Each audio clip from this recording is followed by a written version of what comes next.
ಇದನ್ನೇ ಅವನು ಹೂ ಅಂತ ಇಲ್ಲ ಅನ್ನೋದು ಯಾವುದೇ ಭಿನ್ನಾಭಿಪ್ರಾಯ ಯಾವುದೂ ಇಲ್ಲ. ಆಲ್ರೆಡಿ ಗೌರಿಬಿದನೂರ್ದು ಪಾಸಿಟಿವ್ ಆಗಿದೆ. ಹಂಗಾಗಿ ಆಲ್ರೆಡಿ ಅವ್ರಿಗೆ ಮುಟ್ಟಿಸ್ಬೇಕಾಯಿತು, ವರದಿ ಮುಟ್ಟೋದ್ರಲ್ಲಿ ತಡವಾಗಿದೆ, ಬೇರೆ ಏನಿಲ್ಲ ಅದರಲ್ಲಿ. ಹಂಗಾಗಿ ನಾನು ಈ ಕಡೆ ಇದೇ ಕೆಲಸದಲ್ಲಿರೋ ಕಾರಣ ನನಗೆ ಜಲ್ದಿ ಮಾಹಿತಿ ಮುಟ್ಟಿದೆ. ಹಂಗಾಗಿ ಟೋಟಲ್ ಆಗಿ 16 ಕೇಸಸ್ ಪಾಸಿಟಿವ್. ನಿನ್ನೆ ತನಕ ಕೂಡ 15 ಇತ್ತು, ಇವತ್ತು ಒಂದು ಆಗಿರೋ ಕಾರಣ 16 ಇದೆ. ಇನ್ನು ಕೊರೋನಾ ಎಫೆಕ್ಟ್ ನಿಂದಾಗಿ ಶಾಲಾ ಕಾಲೇಜುಗಳಿಗೆ ರಜೆ ಘೋಷಣೆಯಾಗಿದೆ. ಆದರೆ SSLC ಪರೀಕ್ಷೆ ಬಗ್ಗೆ ಇನ್ನೂ ಕೂಡ ಗೊಂದಲ ಮುಂದುವರೆದಿದೆ. ಅದಕ್ಕೆ ಸಂಬಂಧಪಟ್ಟ ಬ್ರೇಕಿಂಗ್ ನ್ಯೂಸ್ ಇದೀಗ ಸ್ಕ್ರೀನ್ ಮೇಲೆ.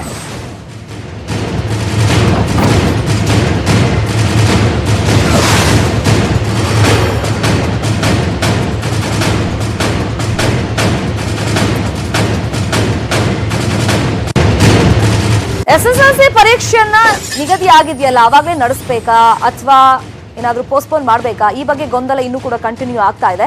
ಮಾರ್ಚ್ 23ರಂದು ನಾವು ನಿರ್ಧಾರವನ್ನ ಮಾಡ್ತೀವಿ ಅಂತ ಚಾಮರಾಜನಗರದಲ್ಲಿ ಶಿಕ್ಷಣ ಸಚಿವರು ಹೇಳಿಕೆಯನ್ನ ಕೊಟ್ಟಿದ್ದಾರೆ. ವಿದ್ಯಾರ್ಥಿಗಳಿಗೆ ಈ ಬಗ್ಗೆ ಒಂದಿಷ್ಟು ಆತಂಕ, ಗೊಂದಲಗಳು ಇನ್ನೂ ಕೂಡ ಕಂಟಿನ್ಯೂ ಆಗ್ತಾ ಇದೆ. ತುಂಬಾ ಜನ ಮೆಸೇಜ್ ಮಾಡಿ ಹೌದಾ, ಪೋಸ್ಟ್ಪೋನ್ ಆಗುತ್ತಾ ಇಲ್ವಾ ಅಂತೆಲ್ಲ ಕೇಳ್ತಾನೆ ಇದ್ದಾರೆ. ಪಾಪ ಸ್ಟೂಡೆಂಟ್ಸ್ಗೆ ಒಂದು ಆತಂಕ ಇದ್ದೇ ಇರುತ್ತಲ್ವಾ. ಈಗ ಪರೀಕ್ಷೆ ನಡೆಸೋ ಬಗ್ಗೆ ಸಿಎಂ ಜೊತೆ ಚರ್ಚೆಯನ್ನ ಮಾಡಬೇಕಾಗುತ್ತೆ. ಸಿಎಂ ಹಾಗೇನೆ ಸುಧಾಕರ್ ಜೊತೆಯಲ್ಲಿ ಚರ್ಚಿಸಿ ಬಳಿಕ ತೀರ್ಮಾನವನ್ನ ಹೇಳ್ತೀವಿ, ಅಧಿಕೃತವಾಗಿ ಹೇಳ್ತೀವಿ ಅಂತ ಶಿಕ್ಷಣ ಸಚಿವ ಸುರೇಶ್ ಕುಮಾರ್ ಮಾಹಿತಿ ಕೊಟ್ಟಿದ್ದಾರೆ. ಅಲ್ಲ, ಪರೀಕ್ಷೆ ಬೇಕಾ ಅನ್ನೋದು ಕಷ್ಟ. ಈಗ 27ನೇ ತಾರೀಕಿಂದ SSLC ಪರೀಕ್ಷೆ ಇದೆ. ನಾವು ಇವತ್ತು 21ನೇ ತಾರೀಕಲ್ಲಿ ಇದ್ದೀವಿ. ಸೋಮವಾರ ಬೆಳಗ್ಗೆ 23ನೇ ತಾರೀಕು ಆರೋಗ್ಯ ಸಚಿವರು ವೈದ್ಯಕೀಯ ಶಿಕ್ಷಣ ಸಚಿವರ ಜೊತೆ ಮಾತಾಡಿ ಇದ್ರ ಬಗ್ಗೆ ಶಿಕ್ಷಣ ಇಲಾಖೆ ಒಂದು ವಿದ್ಯಾರ್ಥಿಗಳ ಹಿತನ ಕಾಪಾಡುವ ಒಂದು ನಿಲುವನ್ನು ನಾವು ಪ್ರಕಟಿಸ್ತೀವಿ. 23ನೇ ತಾರೀಕು SSLC ಪರೀಕ್ಷೆಯ ಬಗ್ಗೆ ಯಾವ ರೀತಿ ನಮ್ಮ ಕ್ರಮ ಇರುತ್ತೆ ಅದನ್ನು ನಾವು ಪ್ರಕಟಿಸ್ತೀವಿ. ಅಲ್ಲ, ಪರೀಕ್ಷೆ ಬೇಕಾ ಅನ್ನೋದು ಕಷ್ಟ.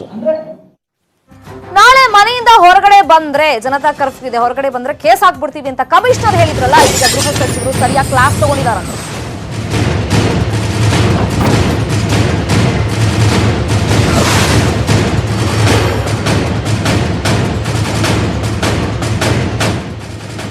ಪ್ರಧಾನಿ ನರೇಂದ್ರ ಮೋದಿ ಅವರು ನಾಳೆ ಭಾನುವಾರ ಜನತಾ ಕರ್ಫ್ಯೂಗೆ ಕರೆಯನ್ನ ಕೊಟ್ಟಿದ್ದಾರೆ. ಅವ್ರು ಹೇಳಿದ ಪ್ರಕಾರ ಜನರಿಗೋಸ್ಕರ ಜನರಿಂದಲೇ ಈ ಕರ್ಫ್ಯೂ ಅಂತ ಹೇಳಿದ್ರು. ಸರ್ಕಾರ ಏನು ಕಟ್ಟುನಿಟ್ಟಾಗಿ ಆದೇಶ ಹೊರಡಿಸಿರಲಿಲ್ಲ. ಬಟ್ ಪೊಲೀಸ್ ಕಮಿಷನರ್ ಇವತ್ತು ಮಾಧ್ಯಮಗೋಷ್ಠಿಯಲ್ಲಿ ಹೇಳಿದ್ ನೋಡಿದ್ರೆ ಎಲ್ರಿಗೂ ಶಾಕ್ ಆಗ್ಬಿಟ್ಟಿತ್ತು. ಇದೇನಪ್ಪ ಹಿಂಗೆ ಹೇಳ್ತಿದ್ದಾರೆ, ಮನೆಯಿಂದ ಹೊರಗಡೆ ಬರಂಗೇ ಇಲ್ವಾ ಹಂಗಾದ್ರೆ ಬೆಂಗಳೂರಿನ ಜನ ಅಂತ ಒಂದು ಪ್ರಶ್ನೆ ಮೂಡಿತ್ತು. ಈ ವಿಚಾರ ಗೊತ್ತಾಗ್ತಿದ್ದಂತೆ ಈಗ ಸಭೆಯನ್ನು ನಡೆಸಿದ್ರು ತುರ್ತಾಗಿ ಗೃಹ ಸಚಿವರು. ಸರಿಯಾಗಿ ಈ ವಿಚಾರವಾಗಿ ಕ್ಲಾಸ್ ತಗೊಂಡಿದ್ದಾರೆ ಕಮಿಷನರ್ಗೆ ಅಂತ ಗೊತ್ತಾಗಿದೆ. ಕಮಿಷನರ್ ಇಂದ ವಿವರಣೆಯನ್ನ ಕೇಳಿದಾರಂತೆ ಬಸವರಾಜ ಬೊಮ್ಮಾಯಿ ಅವರು. ಕೇಸ್ ಹಾಕೋದಕ್ಕೆ ಹಂಗಾದ್ರೆ ಅವಕಾಶ ಇದೆಯಾ, ಯಾಕೆ ಆ ರೀತಿ ಹೆದರಿಸೋಕೆ ಹೇಳಿಕೆ ಕೊಡ್ತಿದ್ದೀರಾ ನೀವು ಅಂತ ಪ್ರಶ್ನೆಯನ್ನ ಮಾಡಿದಾರಂತೆ. ಈ ಕೊರೋನಾ ಈ ಸಭೆಗೆ ಶ್ರೀ ಸುಧೀರ್ ಕುಮಾರ್ ಅವರು ಗಮನಕ್ಕೆ ಏನು ತರಬೇಕು ಅಂದ್ರೆ ಆಗಲೇ ತಾವು 2 ವಾರ ಕೊರೋನಾ ಎಫೆಕ್ಟ್ಗೆ ಕರ್ನಾಟಕ ಕೇರಳ ಗಡಿ ಬಂದ್ ಆಗಿದೆ. ಕೇರಳದ ಕಾಸರಗೋಡಿನಲ್ಲಿ ನಿನ್ನೆ 6 ಕೊರೋನಾ ಕೇಸ್ ಕನ್ಫರ್ಮ್ ಆಗಿದೆ. ಈ ಹಿನ್ನೆಲೆಯಲ್ಲಿ ಕರ್ನಾಟಕ ಹಾಗೂ ಕೇರಳ ನಡುವಿನ ಎಲ್ಲಾ ಗಡಿ ಬಂದ್ ಮಾಡಿ ಆದೇಶವನ್ನ ನೀಡಲಾಗಿದೆ. ಕೇರಳದ ಯಾವುದೇ ವಾಹನಗಳಿಗೆ ರಾಜ್ಯದಲ್ಲಿ ಪ್ರವೇಶ ಸಿಗ್ತಾ ಇಲ್ಲ. ಕರ್ನಾಟಕಕ್ಕೆ ಕೇರಳದ ಎಲ್ಲಾ ವಾಹನಗಳ ಪ್ರವೇಶ ಬಂದ್ ಮಾಡಲಾಗಿದೆ.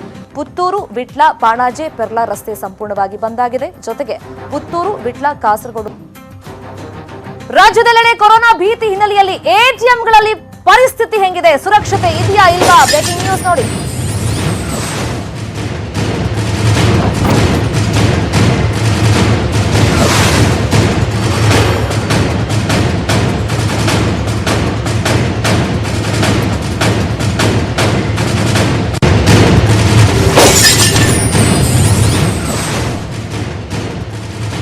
ರಾಜ್ಯದೆಲ್ಲೆಡೆ ಕೊರೋನಾ ಭೀತಿ ದಿನದಿಂದ ದಿನಕ್ಕೆ ಜಾಸ್ತಿ ಆಗ್ತಾ ಇದೆ. ಬಟ್ ATMಗಳಲ್ಲಿ ಪರಿಸ್ಥಿತಿ ಹೆಂಗಿದೆ ಹಂಗಾದ್ರೆ? ಸುರಕ್ಷತಾ ಕ್ರಮ ಇದೆಯಾ? ATM ಕೂಡ ಒಂಥರ ಪಬ್ಲಿಕ್ ಪ್ಲೇಸ್ ತರಾನೇ, ಅಲ್ಲಿ ಸಾಕಷ್ಟು ಜನ ಹೋಗ್ತಾರೆ. ಈ ನಂಬರ್ಗಳನ್ನ ಒತ್ತುವಾಗ ಒಬ್ಬರಿಂದ ಒಬ್ಬರಿಗೆ ಕಾಂಟ್ಯಾಕ್ಟ್ ಆಗೇ ಆಗುತ್ತೆ. ಹಾಗಾದ್ರೆ ATMಗಳಲ್ಲಿ ಸುರಕ್ಷತೆ ಇದೆಯಾ ಇಲ್ವಾ? ನ್ಯೂಸ್ 18 ಕನ್ನಡ ಈ ಬಗ್ಗೆ ರಿಯಾಲಿಟಿ ಚೆಕ್ ಮಾಡಿದೆ. ಇದೀಗ ನಾನು ಬೆಂಗಳೂರಿನ ಪ್ರತಿಷ್ಠಿತ ಬೌರಿಂಗ್ ಆಸ್ಪತ್ರೆಯ ಮುಂಭಾಗದಲ್ಲಿದ್ದೇನೆ. ಇಲ್ಲಿ ಬೌರಿಂಗ್ ಆಸ್ಪತ್ರೆ ಮುಂಭಾಗ 5ಕ್ಕೂ ಹೆಚ್ಚು ATM ಸೆಂಟರ್ಗಳಿದ್ದಾವೆ. ಪ್ರಮುಖವಾಗಿ ATMಗಳಿಗೆ ಎಲ್ಲರೂ ಕೂಡ ಬರ್ತಾರೆ. ATM ಒಳಗಡೆ ಎಷ್ಟು ಸುರಕ್ಷತೆ ಇದೆ ಯಾಕಂತ ಹೇಳಿದ್ರೆ ಕೊರೋನಾ ವೈರಸ್ ಭೀತಿ ಇದೀಗ ದೊಡ್ಡ ಮಟ್ಟದ ಆತಂಕಕ್ಕೆ ಕಾರಣ ಆಗಿದ್ದರಿಂದ ರಾಜ್ಯಾದ್ಯಂತ ಸರ್ಕಾರ ಕೂಡ ಮುನ್ನೆಚ್ಚರಿಕಾ ಕ್ರಮವನ್ನ ಕೈಗೊಳ್ತಿದೆ. ಹಾಗಾಗಿ ಬ್ಯಾಂಕ್ನವರು ಕೂಡ ATMನಲ್ಲಿ ಎಷ್ಟು ಸುರಕ್ಷಿತವಾಗಿ ಅಲ್ಲಿ ಹ್ಯಾಂಡ್ ಸ್ಯಾನಿಟೈಸರ್ ಇಟ್ಟಿದ್ದಾರೆ ಅಥವಾ ಅಲ್ಲಿ ಸುರಕ್ಷತಾ ಕ್ರಮಗಳನ್ನ ಕೈಗೊಂಡಿದ್ದಾರೆ ಎಂಬುದರ ಬಗ್ಗೆ ನಾವು ಇದೀಗ ರಿಯಾಲಿಟಿ ಚೆಕ್ ಅನ್ನ ಮಾಡ್ತಿದ್ವಿ. ಬನ್ನಿ ಇದೀಗ ನಾವೀಗ ಒಂದು ಬ್ಯಾಂಕ್ನ ATMಗೆ ಹೋಗ್ತೀವಿ. ಅಲ್ಲಿ ಯಾವ ರೀತಿ ಸುರಕ್ಷತೆ ಇದೆ ಅನ್ನೋದನ್ನ ನೋಡೋಣ ಬನ್ನಿ. ಇದೀಗ ನಾವು ATM ಒಂದರಲ್ಲಿದ್ದೀವಿ. ಇಲ್ಲಿ ಎಷ್ಟು ಸುರಕ್ಷತೆಯನ್ನ ಕಾಪಾಡಿದೆ ಬ್ಯಾಂಕ್ಗಳು ಅನ್ನೋದನ್ನ ನೋಡೋಣ ಬನ್ನಿ. ಈಗ ನಾವು ಒಳಗಡೆ ಹೋಗ್ತಿದ್ದೀವಿ. ಇಲ್ಲಿ ATMನಲ್ಲಿ ಯಾವುದೇ ರೀತಿ ಸ್ಯಾನಿಟೈಸರ್ ವ್ಯವಸ್ಥೆ ಅಥವಾ ಯಾವುದೂ ಇಲ್ಲ. ಅದೇ ರೀತಿ ಇಲ್ಲಿ ಇರ್ತಕ್ಕಂಥವರು ತಾವು ಯಾವುದೇ ರೀತಿ ಮುಂಜಾಗ್ರತಾ ಕ್ರಮ ಕೈಗೊಳ್ಳದಲ್ಲಿ ತಮ್ಮ ಹಣವನ್ನ ತೆಗೆದುಕೊಳ್ತಿದ್ದಾರೆ. ತಾವು ಇಲ್ಲಿ ಗಮನಿಸಬಹುದು. ಅಂದ್ರೆ ಬ್ಯಾಂಕ್ಗಳು ಎಲ್ಲ ಒಂದ್ ಕಡೆ ಸುರಕ್ಷತೆ ಬಗ್ಗೆ ಎಲ್ಲ ಒಂದ್ ಕಡೆ ಕ್ರಮ ಕೈಗೊಳ್ತಿಲ್ಲ, ಅದ್ರ ಬಗ್ಗೆ ಎಚ್ಚೆತ್ತುಕೊಂಡಿಲ್ಲ ಅನ್ನೋದಕ್ಕೆ ಇದು ಸಣ್ಣ ಉದಾಹರಣೆ ಅಂತ ಹೇಳ್ಬೋದು. ಬಹಳಷ್ಟು ಬ್ಯಾಂಕ್ಗಳು ಅಂದ್ರೆ ರಾಜ್ಯಾದ್ಯಂತ ಇರ್ತಕ್ಕಂಥ ಬಹಳಷ್ಟು ಬ್ಯಾಂಕ್ಗಳು ಇರುವಂತದ್ದು, ಅಲ್ಲಿ ಬಹಳಷ್ಟು ATMಗಳಿದೆ. ಆದ್ರೆ ಎಲ್ಲೂ ಕೂಡ ಈ ತರ ಸುರಕ್ಷತೆಯ ಹಿತದೃಷ್ಟಿಯಿಂದ ಹ್ಯಾಂಡ್ ಸ್ಯಾನಿಟೈಸರ್ ಆಗಲಿ ಅಥವಾ ಇತರೆ ಕ್ರಮಗಳನ್ನು ಕೈಗೊಂಡಿಲ್ಲ ಎಂಬ ಮಾಹಿತಿ ಬಂದಿದೆ. ಈ ಮಾಹಿತಿ ಅನುಸಾರ ನಾವು ರಿಯಾಲಿಟಿ ಚೆಕ್ ಅನ್ನು ಮಾಡಿದ್ವಿ. ಬನ್ನಿ ಇನ್ನೊಂದು ATM ಸ್ಥಳಕ್ಕೆ ಹೋಗೋಣ. ನಾವೀಗ ಪ್ರತಿಷ್ಠಿತ ಬ್ರಿಗೇಡ್ ರೋಡ್ಗೆ ಬಂದಿದ್ದೀವಿ. ಬ್ರಿಗೇಡ್ ರೋಡ್ನಲ್ಲಿ ನೂರಾರು ಜನರು ಸಾವಿರಾರು ಜನರು ದಿನಕ್ಕೆ ಓಡಾಡ್ತಾರೆ. ಇಲ್ಲಿರ್ತಕ್ಕಂಥ ATMಗಳಲ್ಲಿ ಬಂದು ಹಣವನ್ನು ಡ್ರಾ ಮಾಡ್ಕೊಳ್ತಾರೆ. ಹಾಗಾಗಿ ಇಲ್ಲಿ ಯಾವ ರೀತಿ ಸುರಕ್ಷತೆ ಇದೆ, ಇಲ್ಲಿ ನಿಜವಾಗ್ಲೂ ಸುರಕ್ಷತೆಯನ್ನ ಇಲ್ಲಿರ್ತಕ್ಕಂಥ ಯಾವುದಾದ್ರೂ ATMಗಳಲ್ಲಿ ಇದೆಯಾ ಆ ಮಟ್ಟ ಸುರಕ್ಷತೆ ಅನ್ನೋದನ್ನ ಚೆಕ್ ಮಾಡಲಿಕ್ಕೆ ಬಂದಿದ್ದೀವಿ. ಈ ಒಂದು ರಿಯಾಲಿಟಿ ಚೆಕ್ನಲ್ಲಿ ಇವತ್ತು ನಾವೀಗ ಬ್ರಿಗೇಡ್ ರಸ್ತೆಯಲ್ಲಿ ಇದ್ದೀವಿ. ಬ್ರಿಗೇಡ್ ರಸ್ತೆಯಲ್ಲಿ ಒಂದು ATMಗೆ ನಾವು ಧಾವಿಸ್ತೀವಿ. ಈ ATMನಲ್ಲಿ ಏನಾದರೂ ಸುರಕ್ಷತೆ ಇದೆಯಾ ಅಂತ ನೋಡೋಣ ಬನ್ನಿ. ನಾವೀಗ ಒಂದು ATM ಒಳಗಡೆ ಇದೀವಿ. ಈ ATMನಲ್ಲಿ ತಾವೇ ಗಮನಿಸಬಹುದು ಯಾವುದಾದ್ರೂ ಸುರಕ್ಷತೆ ಇದೆಯಾ. ಯಾಕಂತ ಹೇಳಿದ್ರೆ ಸಾಮಾನ್ಯವಾಗಿ ಇಲ್ಲಿ ATM ಬಂದಂತ ಹಣ ಡ್ರಾ ಮಾಡಲಿಕ್ಕೆ ಬಂದಂತವರು ಇಲ್ಲಿ ಬಟನ್ ಅನ್ನ ಪ್ರೆಸ್ ಮಾಡಲೇಬೇಕಾಗುತ್ತೆ. ಒಂದು ವೇಳೆ ಸೋಂಕಿತರು ದುರದೃಷ್ಟವಶಾತ್ ಸೋಂಕಿತರೇನಾದರೂ ಬಂದರೆ ಇಲ್ಲಿ ಖಂಡಿತವಾಗಿ ಕೂಡ ಇಲ್ಲಿ ಬಂದು ಏನಾದರೂ ಹಣ ತೆಗೆದುಕೊಂಡ್ರೆ ಅವರು ಇಲ್ಲಿ ಉಳಿದಂತ ಬಂದಂತವರು ಕೂಡ ಸೋಂಕು ವ್ಯಾಪಿಸೋದು ಖಚಿತ ಅಂತಲೇ ಹೇಳ್ಬೋದು. ಯಾಕಂತ ಹೇಳಿದ್ರೆ ತಾವು ಯಾವುದೇ ರೀತಿ ಸುರಕ್ಷತೆಯನ್ನ ಬ್ಯಾಂಕ್ನವರು ಕೈಗೊಂಡಿಲ್ಲ. ಯಾಕಂತ ಹೇಳಿದ್ರೆ ಇದು ಕರ್ನಾಟಕದ ಅಂದ್ರೆ ಬೆಂಗಳೂರಿನಲ್ಲಿ ಇಂಥ ಸ್ಥಿತಿ ಆದ್ರೆ ಇನ್ನ ರಾಜ್ಯಾದ್ಯಂತ ಎಂಥ ಸ್ಥಿತಿ ಅನ್ನೋದು ಕೂಡ ಊಹೆ ಮಾಡ್ಲಿಕ್ಕೂ ಸಾಧ್ಯವಿಲ್ಲ. ಯಾಕಂತ ಹೇಳಿದ್ರೆ ಇದು ಮಸ್ಟ್ ಅಂಡ್ ಶುಡ್ ಆಗಿ ಬ್ಯಾಂಕ್ನವರು ಮಾಡಬೇಕಾದಂತ ಆದ್ಯ ಕರ್ತವ್ಯ. ಆದ್ರೆ ಇಲ್ಲಿ ಯಾರು ಕೂಡ ತಲೆ ಕೆಡಿಸ್ಕೊಂಡಿಲ್ಲ. ಬನ್ನಿ ಇನ್ನೊಬ್ರು ಗ್ರಾಹಕರಿದ್ದಾರೆ, ಅವರು ಹಣವನ್ನ ತಗೊಳಕ್ಕೆ ಬಂದಿದ್ದಾರೆ. ಅವ್ರನ್ನ ಹೇಳ್ತಾರೆ ಕೇಳೋಣ ಬನ್ನಿ. ಸರ್, ಇಲ್ಲಿ ಯಾವುದೇ ರೀತಿ ಸೇಫ್ಟಿ ಇಲ್ಲ, ಹಾಗಾಗಿ ನಿಮಗೆ ಈ ಸಂಬಂಧಪಟ್ಟ ನೀವು ಏನು ಹೇಳ್ತೀರಾ? ನಾನೇನು ಹೇಳ್ತೀನಿ ಅಂದರೆ ಫಸ್ಟು ಸೇಫ್ಟಿ ಇರಬೇಕು. ಇಲ್ಲಿಗೆ ಬ್ಯಾಂಕ್ ಅವ್ರಿಗೆ ಕೇರ್ಲೆಸ್ ಇದ್ದಾರೆ. AC ಆನ್ ಮಾಡಬಾರ್ದು. AC ಆನಲ್ಲಿ ಐತೆ, ಏನು ಆನ್ ವಾಶ್ ಮಾಡಿಲ್ಲ. ಇನ್ನೊಂದು ಇಲ್ಲಿ ಬರೋ 100 ಜನ ಫಾರಿನಿಂದ ಬರೋದು ATM ತಗೊಳ್ಳೋಕ್ಕೆ. ನಮ್ಮ ಇಂಡಿಯನ್ಸ್ ಜಾಸ್ತಿ ಇಲ್ಲ ಇಲ್ಲಿ, ಜಾಸ್ತಿ ಬರೋದು ಚೈನೀಸಿಂದ ಬರೋದು. ಈ ಕಡೆ ಬಂದು ನಾನು ಡೈಲಿ ನೋಡ್ತೀನಿ, ಇಲ್ಲಿ ATMಗೆ ಹಾಕ್ತಾರೆ ಹೋಗ್ತಾರೆ. ನಾವು ಕ್ಲೀನಾಗಿರಬೇಕು, ನಮ್ಮ ಸುತ್ತಿರೋರು ಕ್ಲೀನಾಗಿರಬೇಕು. ಇದು ಒಬ್ರು ಗ್ರಾಹಕರ ಅನಿಸಿಕೆ ಆಗಿದೆ. ಯಾಕಂತ ಹೇಳಿದ್ರೆ ಈ MG ರೋಡ್ ಮತ್ತು ಬ್ರಿಗೇಡ್ ರೋಡ್ನಲ್ಲಿ ಬಹಳಷ್ಟು ಜನ ಚೈನೀಸ್ ಬರ್ತಾರೆ, ವಿದೇಶದಿಂದ ಬಂದಂತವರು ಇಲ್ಲಿ ಬಂದು ATMನಲ್ಲಿ ಹಣವನ್ನು ಡ್ರಾ ಮಾಡ್ತಾರೆ. ಹಾಗಾಗಿ ಇಲ್ಲಿ ಮಸ್ಟ್ ಅಂಡ್ ಶುಡ್ ಇಲ್ಲಿ ಸುರಕ್ಷತೆ ಇರಬೇಕನ್ನೋ ಅಭಿಪ್ರಾಯನ ಹೇಳ್ತಿದ್ದಾರೆ. ATMನಲ್ಲಿ ಹಣ ಡ್ರಾ ಮಾಡಲು ಬರ್ತಕ್ಕಂಥ ಗ್ರಾಹಕರ ಹಿತದೃಷ್ಟಿಯನ್ನು ಕೂಡ ಕಾಪಾಡಲಿಕ್ಕೆ ಎಲ್ಲರೂ ಕೂಡ ಮುಂಜಾಗ್ರತೆಯಿಂದ ಕ್ರಮ ಕೈಗೊಳ್ಳಬೇಕನ್ನೋದು ನ್ಯೂಸ್ 18ನ ಕಳಕಳಿಯಾಗಿದೆ. ಕ್ಯಾಮ್ರಾ ಪರ್ಸನ್ ಶಿವಕುಮಾರ್ ಜೊತೆ ಚಿದಾನಂದ್ ಪಟೇಲ್, ನ್ಯೂಸ್ 18 ಕನ್ನಡ, ಬೆಂಗಳೂರು.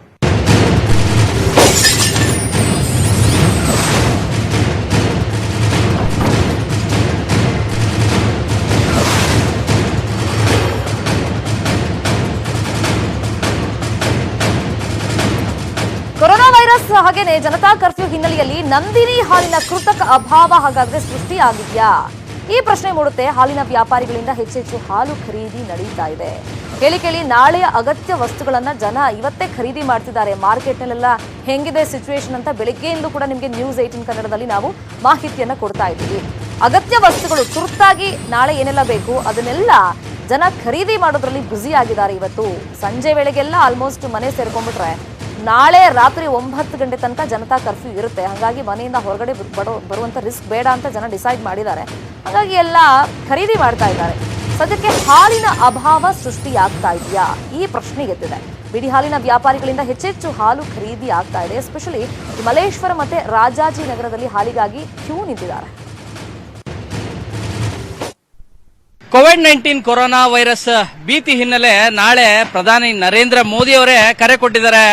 ಜನತಾ ಕರ್ಫ್ಯೂ, ತಮ್ಮನ್ನ ತಾವೇ ಪ್ರವೇಶವನ್ನ ನಿರ್ಬಂಧ ಮಾಡ್ಕೊಳ್ಳಿಕ್ಕೆ. ಈ ಕಾರಣಕ್ಕಾಗಿ ಸ್ಕೇರ್ ಸಿಟಿ ಈಗ ಆಗ್ತಾ ಇರೋದು. ಪ್ಯಾನಿಕ್ ರೀತಿಯಾಗಿ ಜನ ಏನು ಹಾಲು ತಗೊಳ್ಳಿಕ್ಕೆ ಬರ್ತಾ ಇದ್ದಾರೆ. ಇನ್ನೂ ಒಂದು ದಿನ ಬಾಕಿ ಇದೆ. ಪ್ರತಿದಿನ ಕೂಡ ಹಾಲು 3 ಟೈಮ್ ಕೂಡ ಸಿಗ್ತದೆ. KMF ಕೂಡ ಇದನ್ನೇ ಹೇಳಿರೋದು. ಆದ್ರೆ ಇಲ್ಲಿ ಜನರಿಗೆ ಏನಾಗ್ತಿದೆ ಅಂದ್ರೆ ಜನ ಮೊದಲೇ ತಗೊಂಡು ಸ್ಟೋರೇಜ್ ಮಾಡ್ಕೊಂಡ್ಬಿಟ್ರೆ ಸೇಫರ್ ಸೈಡ್ ಅನ್ನೋ ಕಾರಣಕ್ಕಾಗಿ ಜನರು ಯಾವ ರೀತಿಯಾಗಿ ಕ್ಯೂ ನಿಂತಿದ್ದಾರೆ ಅಂತೇಳಿ KMF ನ ವೆಹಿಕಲ್ ಬರೋದನ್ನೇ ಕಾಯ್ತಾ ಇದ್ದಾರೆ. ಕಳೆದ 1 ಗಂಟೆಯಿಂದನೂ ಕೂಡ ಜನರು ಕಾಯ್ತಾ ಇರೋದು ಹಾಲು ತಗೊಳ್ಳಿಕ್ಕೆ. ಮತ್ತಿನ್ನು ಗುಡ್ ಲೈಫ್ ಸೇರಿದಂತೆ ಟೆಟ್ರಾ ಪ್ಯಾಕ್ಗಳು 90 ದಿನಗಳವರೆಗೂ ಕೂಡ ಹಾಲನ್ನ ಬಳಸಬಹುದು. ಆ ರೀತಿಯಂತ ಪ್ಯಾಕ್ಗಳಿಗೂ ಕೂಡ ಡಿಮ್ಯಾಂಡ್ ಜಾಸ್ತಿ ಆಗ್ತಾ ಇದೆ. ಜನರು ಯಾವ ರೀತಿಯಾಗಿ ನಿಂತಿದ್ದಾರೆ ಅನ್ನೋದು ಕೂಡ ಗೊತ್ತಾಗ್ತದೆ. ಇದು ನಾವು ಬೆಂಗಳೂರಿನ ಮಲ್ಲೇಶ್ವರಂ ಏರಿಯಾದಲ್ಲಿರುವಂತ ಮಳಿಗೆ. ಇದು ಈ ಮಳಿಗೆಯಲ್ಲಿ ಯಾವ ರೀತಿಯಾಗಿ ಸರೌಂಡಿಂಗ್ ಒಂದು 50ಕ್ಕೂ ಹೆಚ್ಚು ಜನರಿದ್ದಾರೆ. ಇವರೆಲ್ಲರೂ ಕೂಡ ತಗೋತಾ ಇರೋದು ಮೊದಲು ಹಾಲನ್ನ ಬೇಕಂತೇಳಿ. ಯಾಕಂದ್ರೆ ನಾಳೆ ಕರ್ಫ್ಯೂ ರೀತಿ ಇರೋದ್ರಿಂದ ಅವರು ಮನೆಯಲ್ಲಿ ಶೇಖರಣೆ ಮಾಡ್ಕೊಡ್ಲಿಕ್ಕೆ ತಗೋತಾ ಇರೋದು. ಇಲ್ಲಿರುವಂತ ಗ್ರಾಹಕರು ಮತ್ತು ಜನರನ್ನು ಕೂಡ ಮಾತಾಡ್ಸೋಣ, ಏನ್ ಹೇಳ್ತಾರೆ ಅಂತೇಳಿ. ಸರ್ ಈಗ ನಾಳೆ ಹಾಲು ಸಿಗುತ್ತೆ. ಸರ್ ಈಗ ನಾಳೆ ಹಾಲು ಸಿಗುತ್ತೆ, ಆದ್ರೂ ಇವತ್ತೇ ಅಂದ್ರೆ ಸೇಫರ್ ಸೈಡ್ ತಗೊಂಡೋಗಿ ಬಂದಿದ್ದೀರಾ? ಹಾಲು ಸಿಗಬಹುದು. ಏನಂದ್ರೆ ಹಾಲು ಅವಶ್ಯಕ ವಸ್ತುಗಳಲ್ಲಿ ಒಂದಲ್ವಾ. ನಾಳೆ ಜನರಿಗೆ ಎಲ್ಲಾ ಅರಿವು ಇಲ್ಲ ಏನೇನ್ ಸಿಗುತ್ತೆ ಏನೇನ್ ಸಿಗಲ್ಲ ಅಂತ. ಮೋದಿಯವರು ಪೂರ್ತಿ ತರ ಜನತಾ ಕರ್ಫ್ಯೂ ಅಂತ ಹೇಳಿರೋದ್ರಿಂದ ಹೊರಗಡೆನೆ ಬರಬಾರ್ದು ಒಂದು ಮನಸ್ಥಿತಿನಲ್ಲಿ ಜನರು ಇರೋದ್ರಿಂದ ಇವತ್ತೇ ತಗೊಂಡೋಗಿ ಇಟ್ಕೊಳ್ಳೋದು ಒಳ್ಳೇದು ಅಂತ. ಯಾಕಂದ್ರೆ ಇವತ್ತು ಮಧ್ಯಾಹ್ನ ಈ ಹಾಲು ಬಂದಿದೆ, ಬೆಳಿಗ್ಗೆ ಸಿಕ್ಲಿಲ್ಲ. ಮಧ್ಯಾಹ್ನ ಬಂದಿದ್ರೆ ನಾಳೆ ಬರದೇ ಇರ್ಬೋದು ಅನ್ನೋ ಆತಂಕ ಜನಗಳಲ್ಲಿದೆ. ನೀವೆಷ್ಟು ತಗೊಂಡೋಗ್ತಾ ಇದ್ರಿ ಸರ್? ಇಲ್ಲ ಬರೀ ಒಂದು ಅರ್ಧ ಲೀಟರ್ 2 ತಗೊಂಡ್ ಹೋಗ್ತೀನಿ ಅಷ್ಟೇ. ಅಕ್ಕ, ನೀವು ಎಲ್ಲಿಂದ ಬರ್ತಿರೋದು? ಯಾಕಲ್ಲಿ ಹಾಲು ಸಿಕ್ತಿಲ್ವಾ ಹೇಗೆ? ಸಿಗುತ್ತೆ ಸರ್, ಅಲ್ಲಿ ಪ್ರಾಬ್ಲಮ್ ಇತ್ತು, ನಾವು ಅದಕ್ಕೋಸ್ಕರ ಇಲ್ಲಿಗೆ ಬಂದು ಅದೇ ಲೇಟ್ ಆಯ್ತಲ್ಲ, ಕಾಯ್ತಾ ಇದೀವಿ. ಎಷ್ಟು ತಗೋತಾ ಇದ್ರಿ? ನಮ್ಗೆ ಈಗ ಒಂದು 40 ಲೀಟರ್ ಹಾಲು ಬೇಕು. ನೀವು ಯಾವಾಗ್ಲೂ ತಗೊಳ್ಳೋದಿಲ್ಲ ಏರಿಯಲ್ಲಿ? ದಾಸರಳ್ಳಿ, ಮಾಗಡಿ ರೋಡ್ ದಾಸರಳ್ಳಿ. ಅಲ್ಲಿ ಏನ್ ಕೊಡ್ತಾ ಇಲ್ವಾ? ಕೊಡ್ತಾ ಇದಾರೆ, ನಾವು ಜಾಸ್ತಿ ಬೇಕು ಅಂತ ಇಲ್ಲಿಗೂ ಬಂದಿದೀವಿ ಸರ್, ಆಟ ಮಾಡ್ಕೊಂಡು ನಾಳೆಗೋಸ್ಕರ. ಜನಗಳು ನಂಬ್ತಾ ಇಲ್ಲ, ನಾಳೆ ಸಿಗುತ್ತೆ ಅಂತ ನಂಬ್ತಾ ಇಲ್ಲ ಯಾರನ್ನು. ಅದಕ್ಕೆಲ್ಲ ಬೆಳಗ್ಗೆನೆ ಸ್ವಲ್ಪ ನಮ್ದೆಲ್ಲ ನಮ್ಮ ಮಂಡ್ಯ ಡೇರಿಂದ ಬರೋದೆಲ್ಲ ಖಾಲಿ ಮಾಡ್ಬಿಟ್ಟಿದೀವಿ. ಗುಡ್ ಲೈಫ್ ಡಿಮ್ಯಾಂಡ್ ಇದೆ. ಟೆಟ್ರಾ ಪ್ಯಾಕಿಂತ ಇವಾಗ ಡಿಮ್ಯಾಂಡ್ ಜಾಸ್ತಿ ನಮ್ಗೆ. ಅದಕ್ಕೋಸ್ಕರ ಅಲ್ಲಿಂದ ಹುಡ್ಕೊಂಡು ಆಟ ಮಾಡ್ಕೊಂಡು ಬಂದಿದೀವಿ. ನೋಡ್ಬೋದು ಇನ್ನು ಗ್ರಾಹಕರು ಯಾವ ರೀತಿಯಾಗಿ ಅಂದ್ರೆ ಜನ ದುಡ್ಡು ಹಿಡ್ಕೊಂಡು ನಿಂತಿದ್ದಾರೆ. ನಮಗೆ ಮೊದಲು ಕೊಡಿ ಅಂತೇಳಿ. ಇರೋ ಹಾಲು ಮತ್ತು ಮೊಸರು ಸೇರಿದಂತೆ ಬೇರೆ ಯಾವ್ಯಾವ ಇದಾವೆ ಅವೆಲ್ಲವನ್ನು ಕೂಡ ತಗೊಂಡು ಹೋಗ್ಲಿಕ್ಕೆ ಬರ್ತಾ ಇರೋದು. ಜನ ಇನ್ನೂ ಕೂಡ ಬರ್ತಾ ಇರೋಂಥ ದೃಶ್ಯಗಳು ಕಂಡು ಬರ್ತಾ ಇದೆ. ಮಧ್ಯಾಹ್ನ ಇನ್ನೂ 1 ಗಂಟೆ ಇದೆ. ಇನ್ನು 1 ಗಂಟೆ ಇನ್ನೂವರೆಗೂ ಕೂಡ ಹಾಲು ಬರ್ತದೆ. ಆದ್ರೂ ಕೂಡ ಜನ ಕ್ಯೂ ಅಲ್ಲಿ ನಿಂತ್ಕೊಂಡು ಮೊದಲು ತಮಗೆ ಬೇಕಾದಂತ ಹಾಲನ್ನ ತೆಗೆದುಕೊಳ್ತಾ ಇದ್ದಾರೆ. ಬೆಂಗಳೂರಿಂದ ಕ್ಯಾಮರಾ ಪರ್ಸನ್ ವೆಂಕಟೇಶ್ ಜೊತೆ ಶರಣು ಹಂಪಿ, ನ್ಯೂಸ್ 18 ಕನ್ನಡ. ಮತ್ತಷ್ಟು ಸುದ್ದಿ ಬ್ರೇಕ್ ಆದ್ಮೇಲೆ.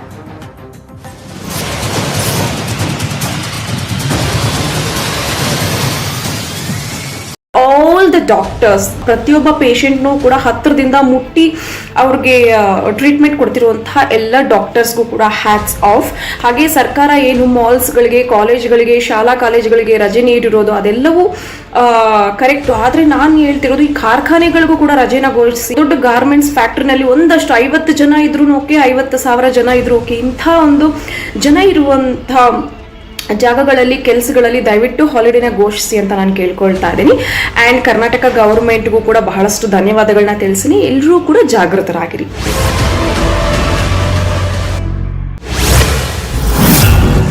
ಎಲ್ರಿಗೂ ನಮಸ್ತೆ, ನಾನು ನಿಮ್ಮ ಸಂಹಿತಾ ವಿನ್ಯ. ಏನು ಇಡೀ ದೇಶನೇ ಬೆಚ್ಚಿ ಬೀಳಿಸೋಂತಹ ಈ ಕೊರೋನಾ ವೈರಸ್ಸಿಂದ ಎಷ್ಟೆಲ್ಲ ಪ್ರಾಬ್ಲಮ್ಸ್ ಕ್ರಿಯೇಟ್ ಆಗಿದೆ ಅನ್ನೋದು ಎಲ್ರಿಗೂ ಗೊತ್ತಿರೋವಂಥ ವಿಷಯ. ಇದು ದಿನಕ್ಕೂ ಜಾಸ್ತಿ ಆಗ್ತಾ ಇದೆ, ಕಮ್ಮಿ ಅಂತೂ ಆಗ್ತಾ ಇಲ್ಲ.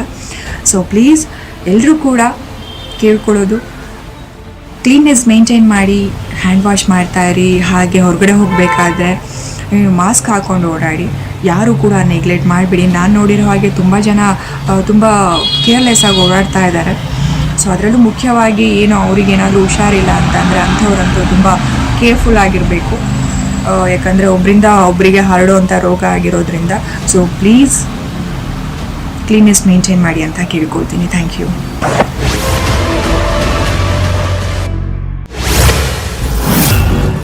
ಎಲ್ರಿಗೂ ನಮಸ್ಕಾರ. ನಾನು ಸಂಚಾರಿ ವಿಜಯ್ ಮಾತಾಡ್ತಾ ಇದ್ದೀನಿ.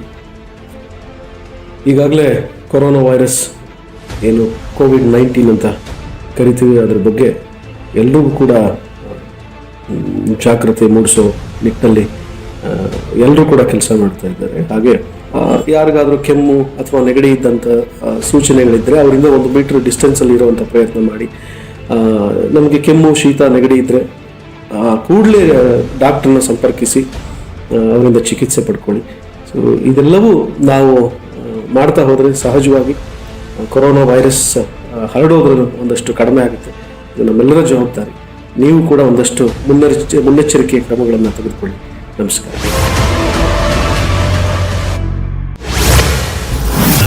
ಹಾಯ್, ಎಲ್ರಿಗೂ ನಮಸ್ಕಾರ. ನಾನು ನಿಮ್ಮ ಅರುಣ್ ಗೌಡ. ನಾನು ಈ ವಿಡಿಯೋ ಮಾಡ್ತಿರೋ ಕಾರಣ ಬಂದು ಅಫ್ಕೋರ್ಸ್ ಕರೋನಾ ವೈರಸ್ ಬಗ್ಗೆ ಒಂದು ಸ್ಮಾಲ್ ಪ್ರಿಕಾಷನ್ ಮೆಷರ್ ಕೊಡೋಕೆ.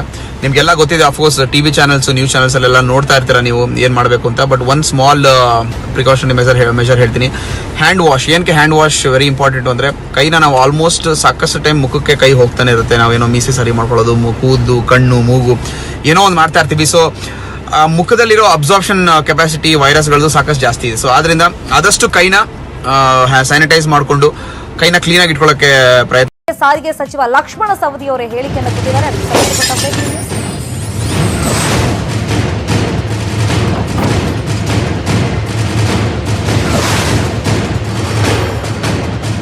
ನಾಳೆ ಬಹುತೇಕ ಎಲ್ಲಾ ಬಸ್ ಸಂಚಾರ ಬಂದ್ ಆಗಿರುತ್ತೆ ಅಂತ ಸಾರಿಗೆ ಸಚಿವರೇ ಹೇಳಿಕೆಯನ್ನು ಕೊಟ್ಟಿದ್ದಾರೆ. ತುರ್ತು ಪರಿಸ್ಥಿತಿಯನ್ನ ಗಮನಿಸಿ ಕೆಲ ಬಸ್ಗಳನ್ನ ಸಂಚಾರಕ್ಕೆ ಬಿಡೋದಕ್ಕೆ ನಾವು ಪ್ಲಾನ್ ಮಾಡ್ಕೊಂಡಿದ್ದೀವಿ. ನೀವು ರೈಲ್ ಅಷ್ಟೇ ಅಲ್ಲ, ನಾಳೆ ಬಸ್ಗಳು ಕೂಡ ಸಿಗೋದಿಲ್ಲ. ಊರಿಗೆ ಹೋಗೋರಿದ್ರೆ ಕ್ಯಾನ್ಸಲ್ ಮಾಡಿಬಿಡಿ, ಒಳ್ಳೇದು. ಮತ್ತೆ ಬಸ್ ಸ್ಟ್ಯಾಂಡ್ಗೆಲ್ಲ ಹೋಗಿ ಪರದಾಡೋ ಪರಿಸ್ಥಿತಿ ಎಲ್ಲ ನೀವು ನಿರ್ಮಾಣ ಮಾಡ್ಕೊಳ್ಬೇಡಿ. ನಾಳೆ ಎಲ್ಲ ಬಸ್ಗಳ ಓಡಾಟ ಬಂದ್. ನಾಳೆ ರವಿವಾರ ಬೆಳಗ್ಗೆ 6ರಿಂದ ರಾತ್ರಿ 9ವರೆಗೆ ಇಡೀ ದೇಶದಲ್ಲಿ ಒಂದು ಪಬ್ಲಿಕ್ ಕರ್ಫ್ಯೂ ಅಂತಕ್ಕಂಥದ್ದನ್ನು ಆಚರಣೆ ಮಾಡಬೇಕು ಅಂತ ಹೇಳಿ ಘೋಷಣೆಯನ್ನು ಮಾಡಿದ್ದಾರೆ. ಆ ಒಂದು ಹಿನ್ನೆಲೆಯಲ್ಲಿ ನಮ್ಮ ಇಲಾಖೆಯಿಂದ ಎಲ್ಲಿ ನೆಸಸರಿ ಇದೆ, ಅನಿವಾರ್ಯತೆ ಇದೆ ಅಂಥ ಬಸ್ಸುಗಳನ್ನು ಮಾತ್ರ ನಾವು ನಿರ್ವಹಿಸ್ತೀವಿ. ಉಳಿದಿರ್ತಕ್ಕಂಥ ಎಲ್ಲ ಇದು ಸದ್ಯದ ನ್ಯೂಸ್.